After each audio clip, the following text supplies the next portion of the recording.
setembro. Nos alegramos por nos reunirmos aqui na casa do Senhor para celebrar a ceia do Senhor.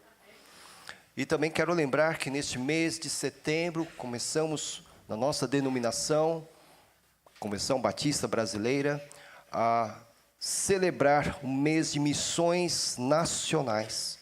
Então, os irmãos que queiram participar de missões nacionais, através da oração, através de sua disposição para ofertar e também para se apresentar ao campo missionário, é tempo de orar e se colocar à disposição do Senhor.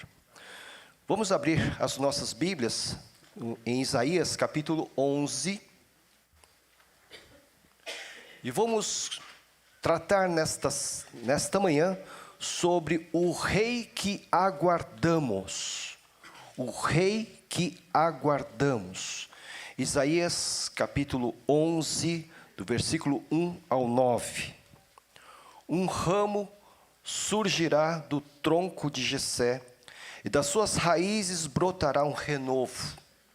O Espírito do Senhor repousará sobre ele, o Espírito que dá sabedoria e entendimento, o Espírito que traz conselho e poder, o Espírito que dá conhecimento e temor do Senhor. E ele se inspirará no temor do Senhor. Não julgará pela aparência, nem decidirá com base no que ouviu, mas com retidão julgará os necessitados. Com justiça tomará decisões em favor dos pobres.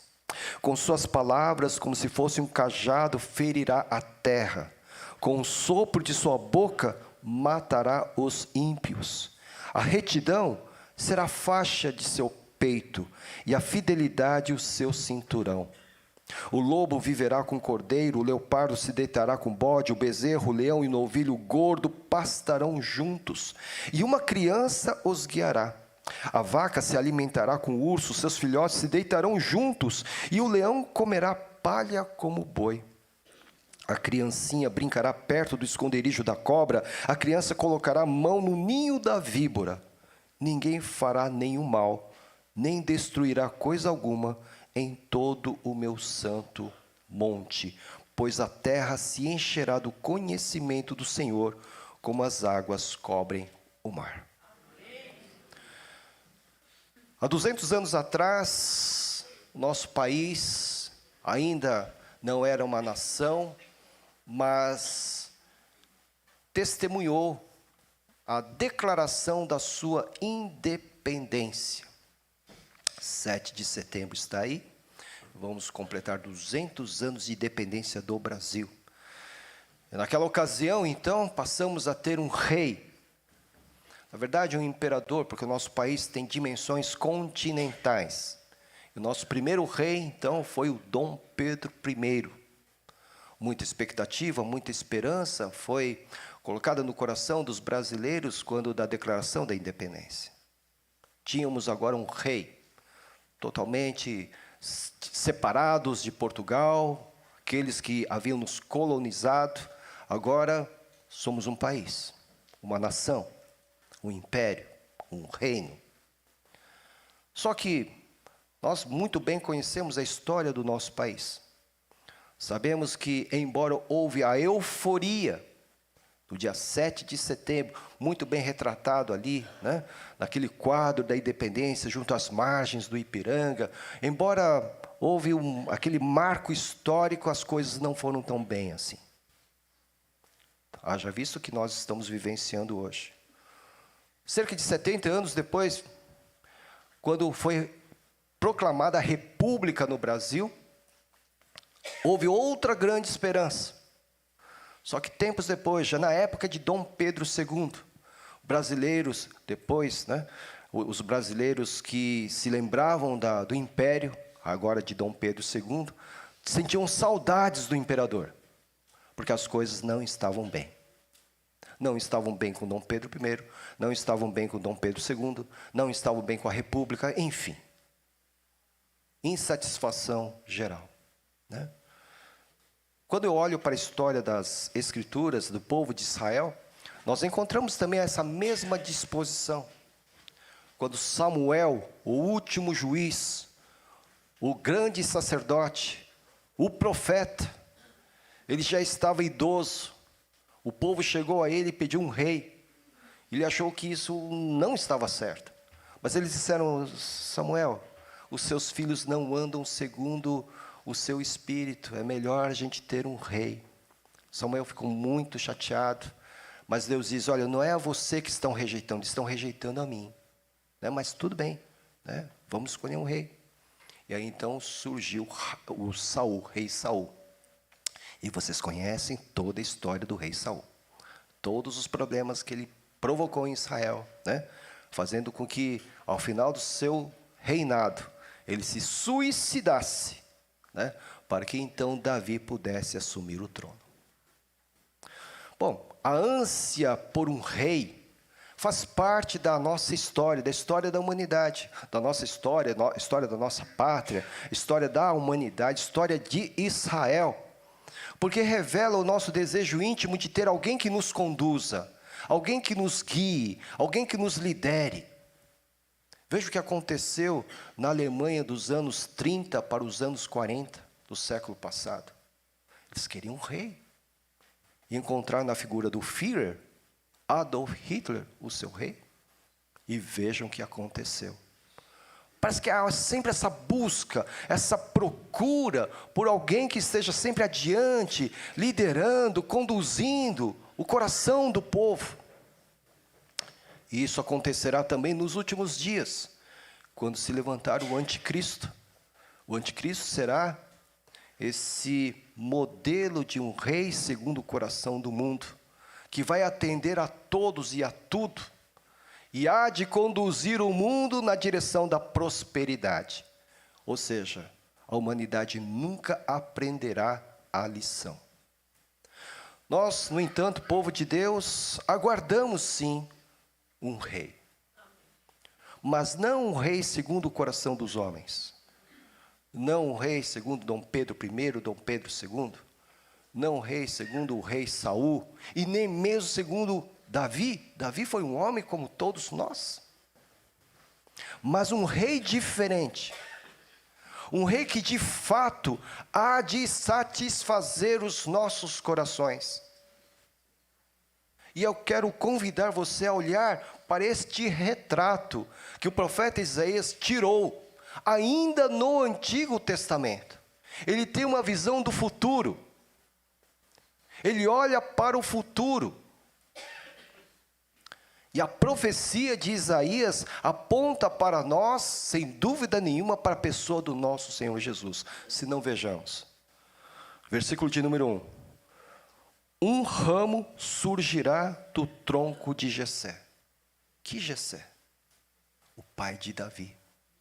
Um tronco surgirá do tronco, um ramo surgirá do tronco de Jessé. Um ramo. Então, Jessé é o tronco e surgirá do seu tronco um ramo, né? E das suas raízes brotará um renovo. Vamos nos lembrar um pouco desse mesmo Samuel, né?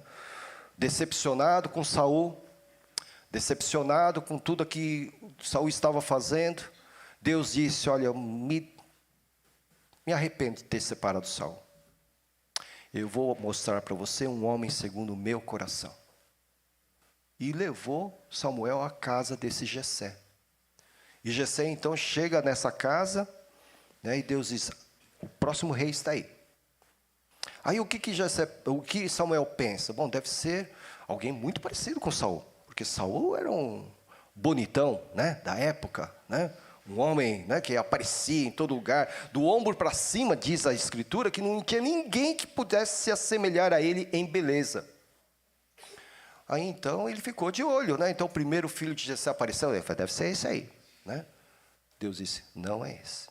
O segundo: não é esse. O terceiro: não é esse. E assim foi. Aí Samuel perguntou para Jessé: acabaram os filhos? Não, tem mais um. Não, mas está lá cuidando do rebanho, moleque e tal, né? Chama ele, né? Nós não vamos terminar enquanto você não o chamar.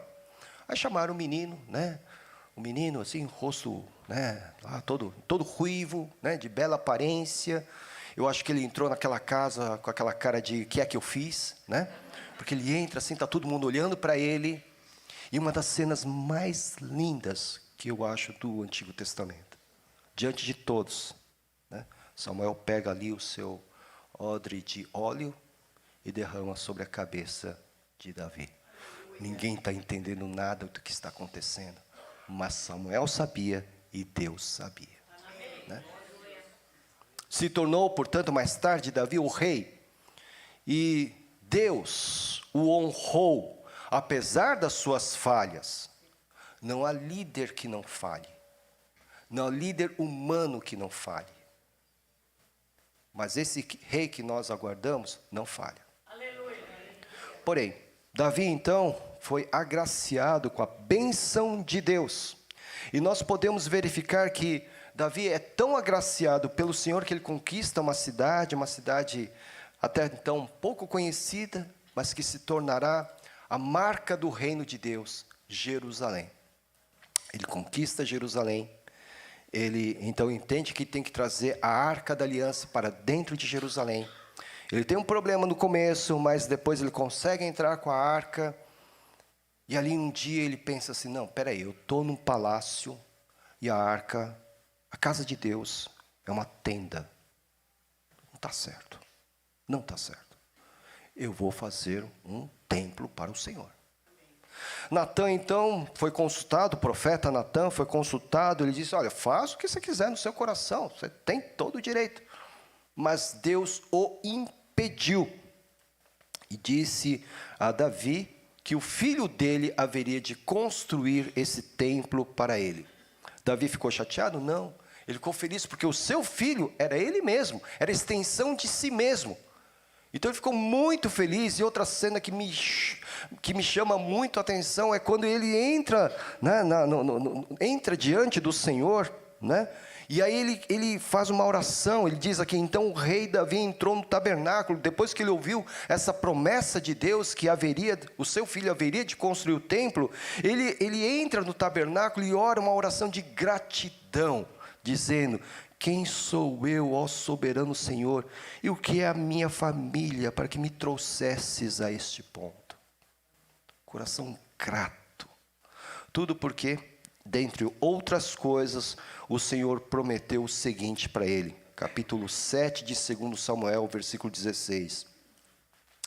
Quanto a você, sua dinastia, o seu reino permanecerão para sempre diante de mim.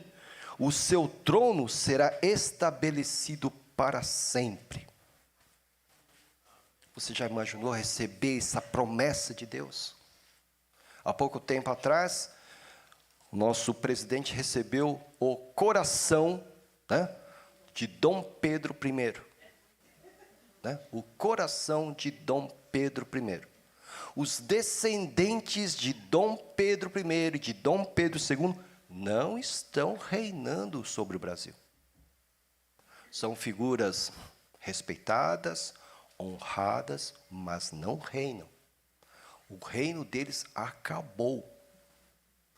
Não temos apenas memórias, mas o reino deles acabou. Agora, o que Deus está prometendo a Davi é que o reino dele duraria para sempre. E como é que duraria para sempre? Quando você abre o Evangelho de Mateus, lá no começo, né, no capítulo 1, na genealogia de Jesus, começa assim, registro da genealogia de Jesus, filho de Davi. É aí que nós entendemos que o seu reino dura para sempre, ou duraria para sempre. Mas voltando ao texto de Isaías, então o rei que aguardamos vem da dinastia de Davi. É segundo o coração de Deus. E Jesus é descendente de Davi, é da tribo de Judá, é o leão da tribo de Judá. Este é o nosso rei. Este é o nosso verdadeiro rei. É este que nós aguardamos. Mas ele já não veio? Veio. Veio como um cordeiro de Deus que tira o pecado do mundo. Mas virá pela segunda vez como Rei dos Reis e Senhor dos Senhores. Pois bem, este mesmo rei é um rei que é guiado, orientado pelo poder do Espírito Santo. Veja só, a partir do versículo 2. O Espírito do Senhor repousará sobre ele. Nós vimos que quando Jesus esteve lá na sinagoga, né, em Lucas capítulo 4, abre o livro de Isaías na sinagoga, e ele diz o seguinte: ele foi a Nazaré, capítulo 4 de Lucas, onde havia sido criado, e no dia de sábado entrou na sinagoga, como era seu costume, e levantou-se para ler. Foi-lhe entregue o livro do profeta Isaías, né? Era um rolo, né? Abriu o rolo, né, o livro, e encontrou o lugar onde está escrito, ou seja, não estava dividido naquela época, irmãos, em capítulos e versículos, tá? Era o texto corrido. Então ele procurou ali no texto onde estava escrito: o Espírito do Senhor está sobre mim, porque ele me ungiu para pregar boas novas aos pobres, ele me enviou para proclamar liberdade aos presos e recuperação da vista aos cegos, para libertar os oprimidos e proclamar o ano da graça do Senhor.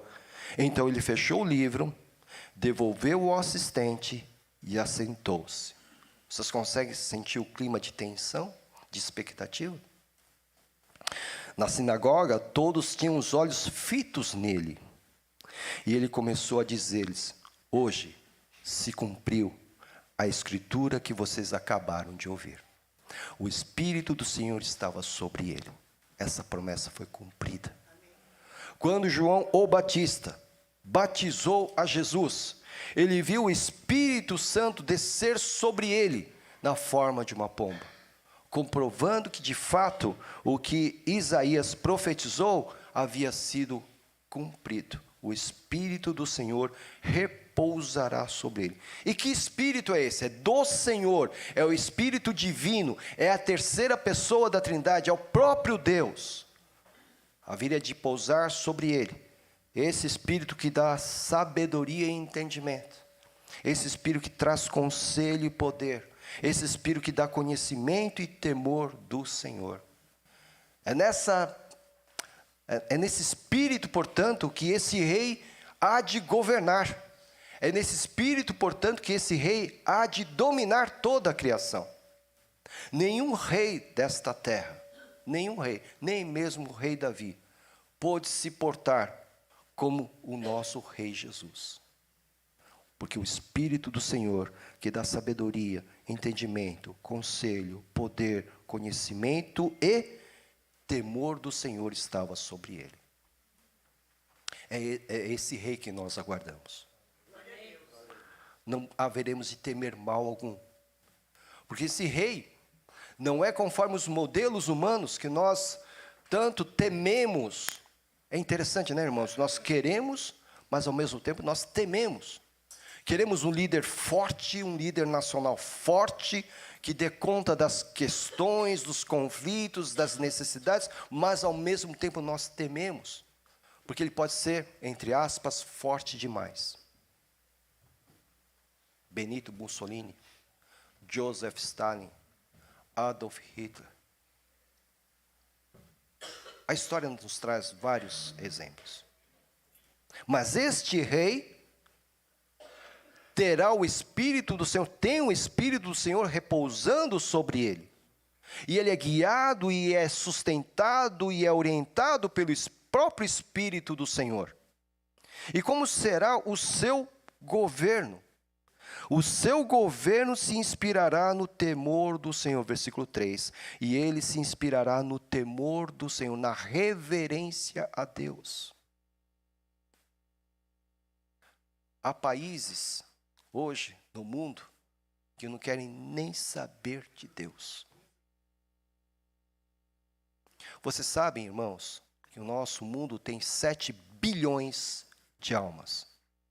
Apenas 2 bilhões se declaram cristãos. Ou seja, faltam 5 bilhões para ouvirem o Evangelho de Cristo. Daí a necessidade de missões.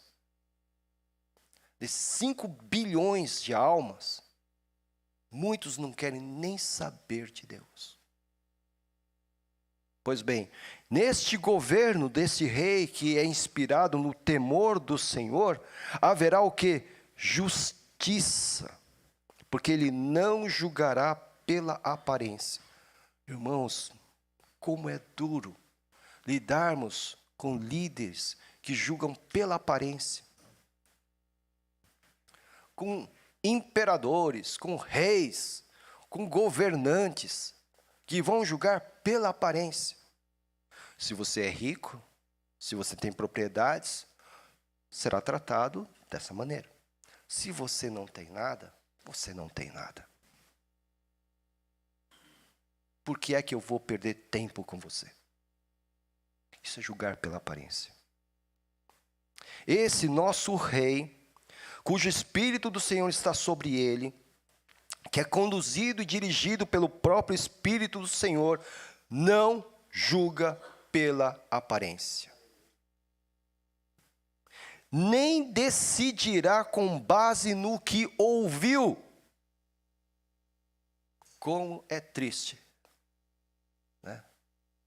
Alguém vir para a gente e falar assim, me disseram, me falaram, né? Às vezes é a própria pessoa. Mas para não ficar sozinho, né? Então eu falo, me disseram, me falaram, né? Para vir com força, né? Com força, então. Como é triste. O rei não se baseia no que ouviu. Não se baseia nas aparências, mas julga com retidão. Por isso, a retidão será a faixa do seu peito. Versículo de número 5. Nós podemos sempre confiar na sua justiça. E a justiça dele sempre prevalecerá. Porque ele é o rei soberano sobre toda a terra. O seu governo também será marcado pelo juízo. Né? O texto diz aqui que com suas palavras, como se fosse um cajado, ferirá a terra, com o sopro de sua boca matará os ímpios. Quem são os ímpios? Todos aqueles que se aborrecem com as coisas sagradas. Esses são os ímpios. Né? Temos incrédulos, ímpios. Quem são os ímpios? Todos aqueles que se aborrecem com as coisas de Deus. Então, o seu cajado, com o sopro de sua boca, é interessante, né, irmãos?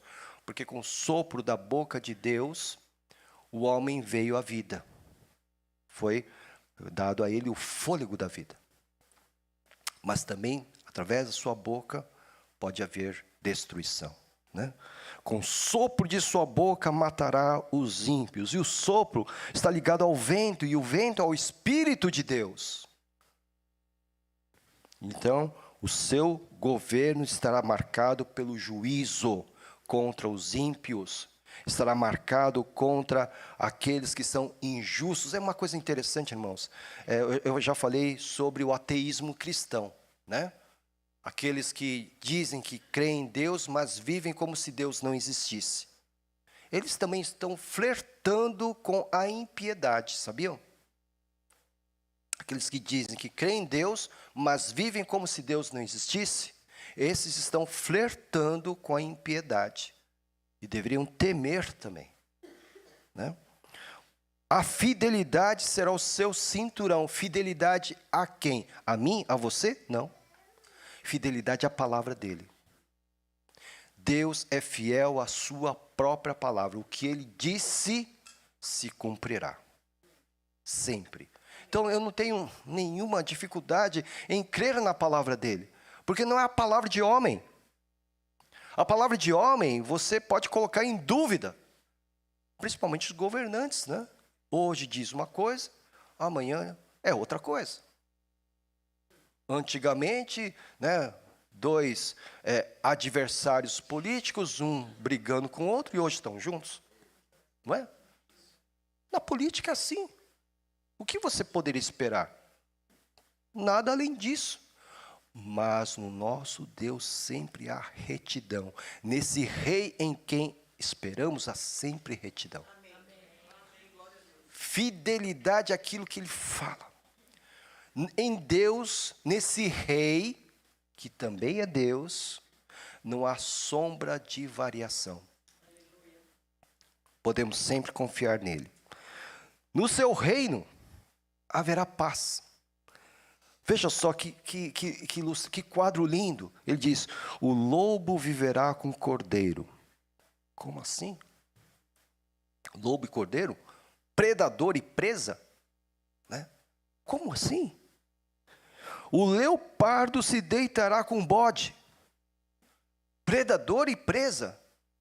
O bezerro, o leão e o novilho gordo pastarão juntos. Você já imaginou o leão pastando? Consegue imaginar um leão vegano?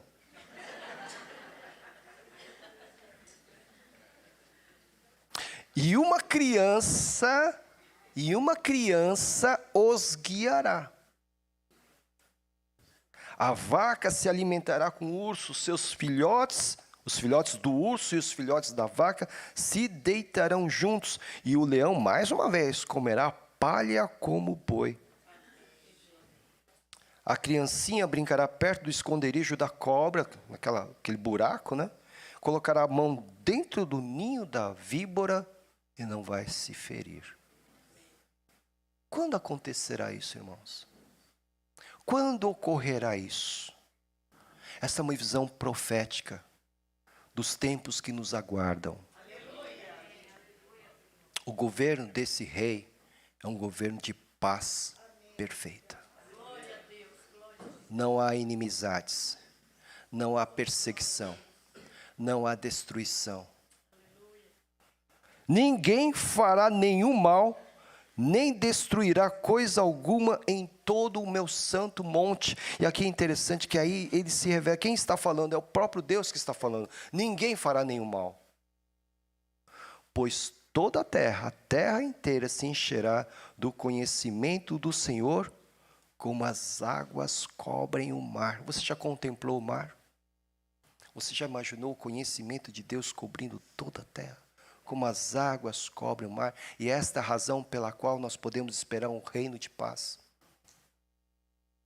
Este reino já veio e ainda não. É o que nós chamamos, os estudiosos do Novo Testamento, do já e o ainda não. Já está em nós, através do Espírito Santo. Os que creem já declaram que Jesus é o nosso rei. Mas ainda não, porque esse governo ainda não se estabeleceu sobre todas as coisas. Mas nós, os que cremos, temos que viver hoje, como se Cristo voltasse amanhã. Se Cristo voltasse amanhã, voltar amanhã, eu e você estamos preparados? Estamos preparados ou vamos dizer: Senhor, deixa eu acertar as coisas da minha vida, né? Me dá mais um tempinho. Senhor, eu tenho um assunto muito importante na quarta-feira, deixa para voltar na quinta-feira.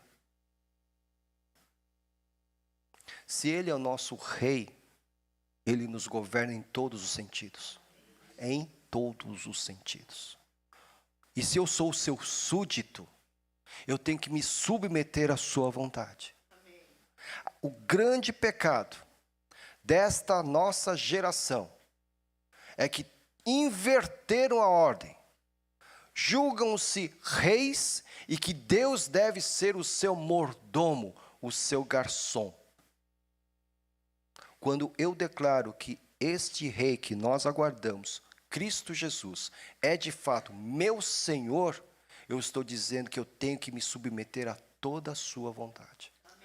Mesmo que Ele me convoque antes do tempo que eu gostaria que fosse, eu tenho que me submeter. Irmãos, ao nos aproximarmos da mesa do Senhor, nós estamos declarando isso. Nós estamos dizendo: Senhor, nós estamos te aguardando. Porque esta é a ordem do Senhor, né? Quando em 1 Coríntios, Paulo diz exatamente isso: porque sempre que comerem deste pão e beberem deste cálice, vocês anunciam a morte do Senhor até que Ele venha. Estamos te aguardando, Senhor. e aguardamos o Senhor, que é o nosso Rei, cujo Espírito está sobre o Senhor, que é o Espírito do poder, conhecimento, sabedoria, que inspira em nós o temor do Senhor. Aguardamos pelo seu governo, que seja estabelecido de forma definitiva. Um governo de justiça, que não julga pelas aparências, que não julga pelo que ouviu, que exerce juízo sobre aqueles que são ímpios, que promove paz e paz perfeita a todos os homens e a toda a criação. Estamos aguardando pelo Senhor. Nesta ceia, portanto, tenhamos isso no nosso coração. Estamos aguardando, Senhor, pelo Senhor. Estamos vivendo a nossa vida para a glória do Senhor. Estamos trabalhando para a glória do Senhor. Estamos estudando para a glória do Senhor. Estamos fazendo as coisas diárias, como beber e comer e vestir para a glória do Senhor, até que o Senhor venha. Pai querido, Pai amado, nesta manhã, todos nós queremos dobrar os nossos corações diante do Rei dos Reis, o nosso Senhor Jesus, e declarar que nós estamos aguardando por Ti, sim, Senhor. Porque o Senhor é o único que pode dar sentido à nossa vida. Pai querido, Pai amado, nós Te louvamos por ter enviado Cristo Jesus para que pudesse oferecer sua vida por nós. Te agradecemos também pelo Espírito de Deus que habita em nossos corações, que nos faz reconhecer quem é a pessoa de Jesus em nossas vidas. Pai querido, Pai amado, prepara o nosso coração, Senhor, para que nesta celebração sintamos de fato esta esperança crescer, de modo que a nossa vida seja orientada exatamente pela esperança na volta do nosso Redentor. Obrigado, meu Deus. Obrigado por esta manhã, pelo privilégio que o Senhor nos concede de estarmos juntos aqui, celebrando esta ceia. E na celebração desta ceia, anunciando a morte e também a volta do nosso Redentor. Obrigado, meu Deus. Oramos em nome de Jesus. Amém. Quero convidar, então, os irmãos diáconos que estão escalados para que estejam comigo junto à mesa do Senhor.